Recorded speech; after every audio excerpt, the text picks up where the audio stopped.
To quote J.K. Rowling, is fat really the worst thing a human being can be? Is fat worse than vindictive, jealous, shallow, vain, boring, or cruel? Not to me. According to the Center for Disease Control, two-thirds of all adult Americans are now overweight, and half of that number are obese. With political rhetoric surrounding the current state of healthcare reform, the issue of overweight and obesity has received a huge amount of attention from the medical community, as well as being used as a scapegoat for the reasoning behind rising healthcare costs. Obesity discrimination is very common in America.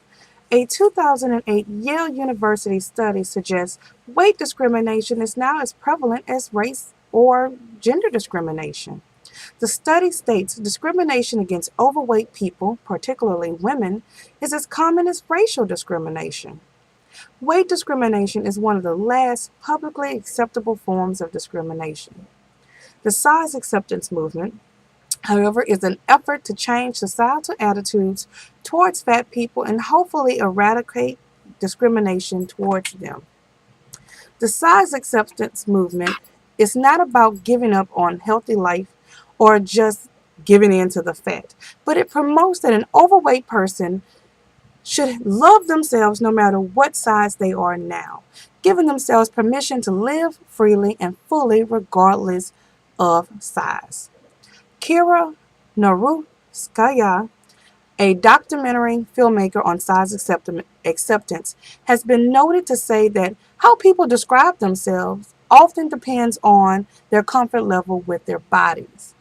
The size acceptance movement's goal is to promote a new kind of beauty that is not defined by the size of a person's waist and emphasizes healthy lifestyle habits using nutrition and exercise that focuses on health instead of just weight loss. In recent years, more and more writers, bloggers, and activists have come forward to promote size acceptance, thus breaking down the barriers formed by fat discrimination. There are a slew of websites available to help fat people connect with fat-friendly service providers and products, especially for plus-size women. There is a term used now for the growing plus-size blog community called the fatosphere, where a plus-size woman can find information on everything from things such as self-acceptance to where to find cute clothes and fashion tips. These forums are helping plus-size women see their full potential in society. Fat people are changing their perception of fashion standards with the widespread popularity of the size acceptance movement and the spotlight being placed on the beauty of women of size. More designers and retailers are making accommodations to supply what used to be an untapped $24 million a year market. Since 2009, has been an event called the Full Figure Fashion Week that's held in New York City. This is preceding the one-stop plus walkway that graced the stage in Mercedes-Benz's Fashion Week in 2010. The plus-size market is growing larger every day. Along with a growing fashion industry, we are seeing more and more plus-size actors and actresses in the media.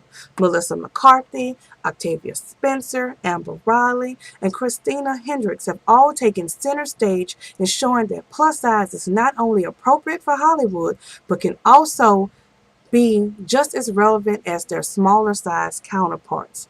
More and more, we are seeing television and movies with plus size actors playing the lead.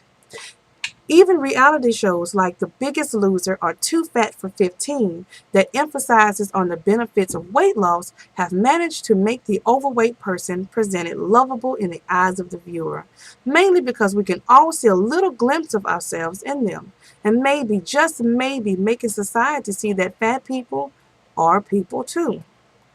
The size acceptance movement has gone from its untraceable grassroots beginnings to fueling a multi-million-dollar industry and incorporating plus-size women into the spotlight of mainstream media. Hopefully, in a few years, there won't be a need for the plus-size acceptance movement because judging someone for the size of their waist or extra chin will be a thing of the past.